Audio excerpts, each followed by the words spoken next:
Penny Wong is the Leader of Labor in the Senate, and she's also the Shadow Foreign Minister. Good morning and welcome to AM. Good morning, good to be with you, Sabra. First, the extreme fire conditions across Australia. You're a former climate change minister. Is now the right or wrong time to be talking about what contribution that may have? First, I want to say, and your reports in the lead up to this bulletin were pretty sobering, weren't they? Obviously, we all offer our sympathies to people who've lost loved ones. We thank the extraordinary emergency services volunteers who are fighting these fires, and we say to Australians who are in these areas at risk, please stay safe. Please listen to the warnings and take the advice of authorities. Unfortunately, as you said, it looks like tomorrow might be equally or worse and more areas affected. So this is a very difficult time. My view is we need to focus on the current crisis, and we need to stand with those who are, battling fires and grieving and at risk. I understand why people are anxious about this. What I would say is when we get through this, it is a responsible thing for us to focus on how we plan to keep Australians safe. You're right, I'm a former climate minister. Warnings about a longer bushfire season and more intense fires have been on the table for a long time. To Parliament, given Mr Molan's military and security background, are you welcoming him back? Well, actually, I sat on a parliamentary committee and into the Intelligence Committee with Jim Nolan, and it might surprise people, but we actually got on quite well. We obviously have different views, but I always found him good to deal with. I hope that he could encourage perhaps the Foreign Minister to engage members of Parliament and senators more on our relationship with China. I think he's certainly got a focus in that area, and I certainly hope he will join with me in encouraging Foreign Minister Payne to engage the Parliament a little more.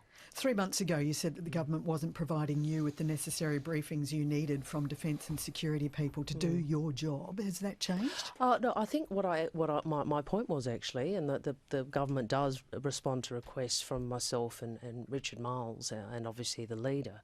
I made a broader point, which is that the China relationship particularly is a very complex relationship. It's also very consequential. Like, there's no issue for Australia's future that is of great import where China doesn't matter when it comes to the region and the world.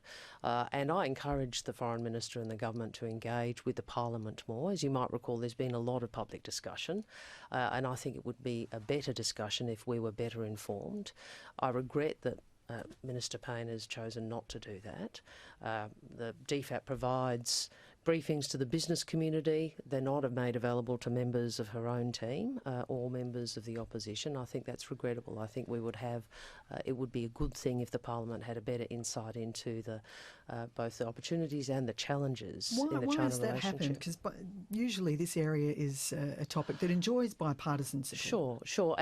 Well, I think there is. We try to make sure that we have what I describe as a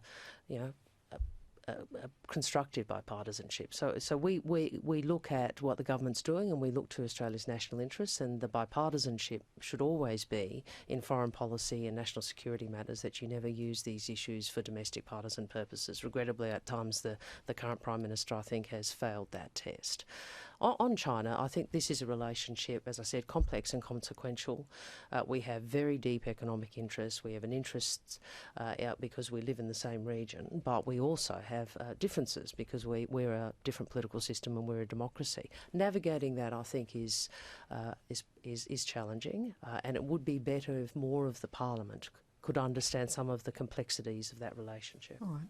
This week it looks like the government will get the crossbench support it needs to get that union-busting bill through. How much blame does John Setka shoulder if this does pass?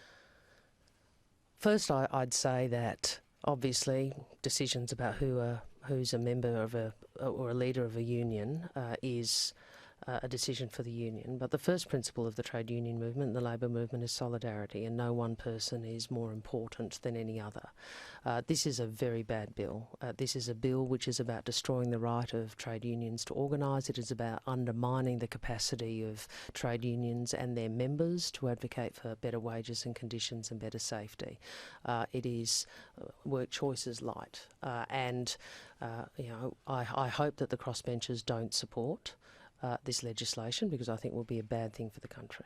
And John Setka?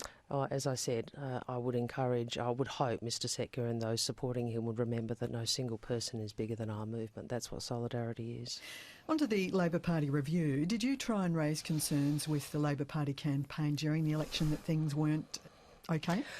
Sabra, you know me, I don't talk about internal matters. What I want to say very clearly is I think the review has got it right. I think we were right to ask Jay and Craig to do the review. I think they've done an excellent job. I agree with their assessment of matters. I think they go through in pretty searing detail the mistakes we made. I've previously said, obviously as a member of the leadership group, I do take responsibility for my part in those mistakes and the decisions that were made. The most important thing now is we learn from it.